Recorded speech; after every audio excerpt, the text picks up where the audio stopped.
और इस समय की एक और बड़ी खबर आपको बता दें और बड़ी खबर यह है कि आरजेडी और जेडीयू के लगातार संपर्क में है कांग्रेस। पहले खबर यह आई थी कि नीतीश कुमार ने सोनिया गांधी से बात की और अब इस पूरी सियासी हलचल पर यह बड़ी खबर इस समय की हम आपको दे रहे हैं। जेडीयू और आरजेडी के संपर्क में लगातार कांग्रेस है। हमारे दो रिपोर्टर्स हमारे साथ जुड़े हुए हैं। प्रकाश कुमार हमारे साथ बिहार के पटना से जुड़ रहे हैं और आशीष कुमार सिंह न्यूज रूम से जुड़ रहे हैं। आशीष, कांग्रेस लगातार आरजेडी और जेडीयू के संपर्क में है, क्या मायने निकाले जाए? देखिए, मायने तो यही निकाले जा सकते हैं शोभना कि जो पहले का अलाइनमेंट था, जो पहले का महागठबंधन था, प्रोबेबली शायद it is working to come together again. शायद दोबारा से ये कोशिश की जा रही है कि ऐसे वक्त पे जब बीजेपी और जेडीयू के बीच में तकरार इस हद तक बढ़ गई है कि आप खुद जिक्र कर रही थी कि कल गठबंधन पर नीतीश कुमार संभव है कि फैसला कर सकते हैं। ऐसे में प्रकाश कुमार ने ही, मैं बताना चाहूंगा, सबसे पहले ये टिप ऑफ दी थी कल की नीतीश कुमार ने सोनिया गांधी से बात की थी और उसके बाद हमें टॉप सोर्सेज ने कंफर्म किया था कि उन्होंने सोनिया गांधी से बात की। और उसके बाद अभी हमें यह जानकारी मिल रही है कि कांग्रेस न सिर्फ जेडीयू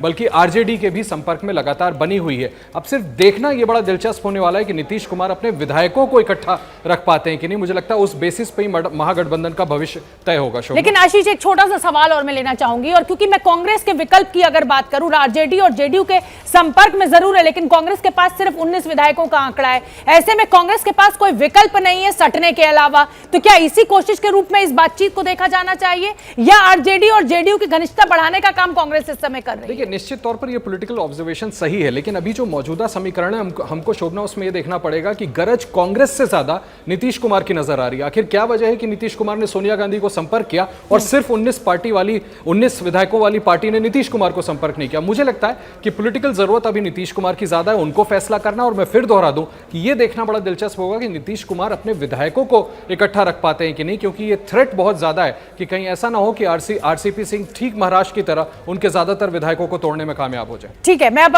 प्रकाश कुमार का रुख करना चाहूंगी। प्रकाश इस समय बिहार की राजधानी पटना में मौजूद है और बहुत नजदीक से इस पूरी खबर पर नजर बनाए हुए हैं। 31 विधायक चाहिए प्रकाश आरसीपी सिंह को तोड़ने के लिए, और 45 में से 31 तोड़ना इतना आसान नहीं है। एकनाथ शिंदे के साथ तो बहुत सारे विधायक थे, लेकिन यहां पर आरसीपी सिंह का ऐसा बेस नहीं दिख रहा है। आज जेडीयू की अहम बैठक, क्या जानकारी?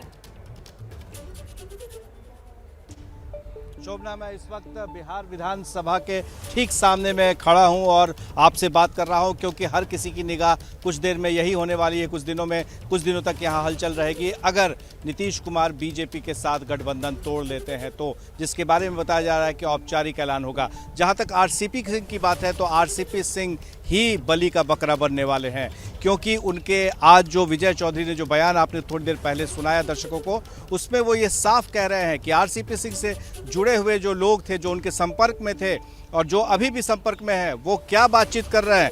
क्या पार्टी को तोड़ने की साजिश रची जा रही थी?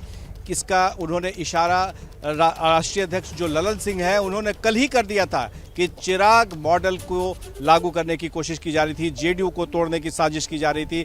पहले इसके कद को छोटा किया गया, इनके पार्टी के नेता को छोटा किया गया, और अब उनके पार्टी पर क्या निशाना था, कौन पीछे था। तो ये सब कुछ है कि आरसीपी सिंह किस तरह से ऑपरेट कर रहे थे, क्या बीजेपी के कहने पर ऑपरेट कर रहे थे। हो सकता है कि कुछ विधायकों को सामने लाया जाए और उनसे ये कहलवाया जाए या वो ये बताएं कि कैसे साजिश रची जा रही थी, आरसीपी सिंह कहां से पीछे थे और किस तरह से हवा दे रहे थे। तो ये एक बहुत बड़ा मुद्दा बन सकता है जेडीयू और बीजेपी के बीच में गठजोड़ को तोड़ने के लिए। ये काफी होगा। प्रकाश, आपको याद होगा ललन सिंह ने 2010 में जब दूर हुए थे जेडीयू से, तो एक बयान दिया था कि नीतीश कुमार की आंत में दांत है।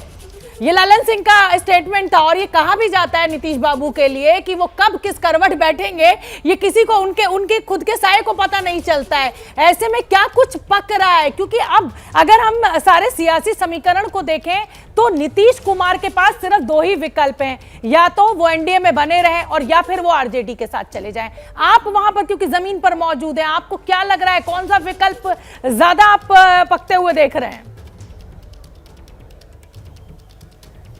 देखिए शोभना, ये जो स्टेटमेंट था वो लालू यादव ने पार्लियामेंट में दिया था नीतीश कुमार के बारे में कि नीतीश के पेट में दांत है, और जिसके बारे में ललन सिंह ने कहा था कि वो ऑपरेशन करके उस दांत को निकाल लेंगे। तो दांत की बात तो अब खैर बहुत पुरानी हो गई है, लेकिन उसके आगे लालू यादव ने नीतीश कुमार का नाम रखा था पलटू राम, जब 2017 में नीतीश कुमार ने पाला बदल लिया था।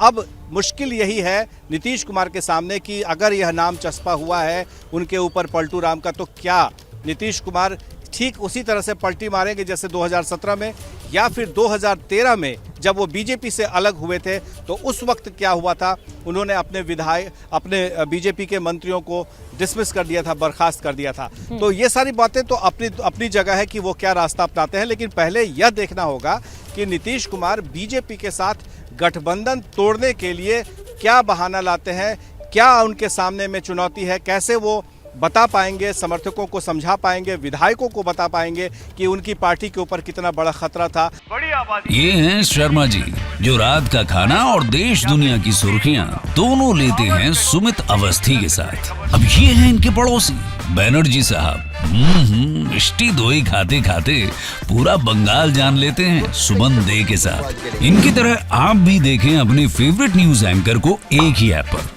और डाउनलोड कीजिए ABP लाइव ऐप अपने स्मार्ट टीवी पर।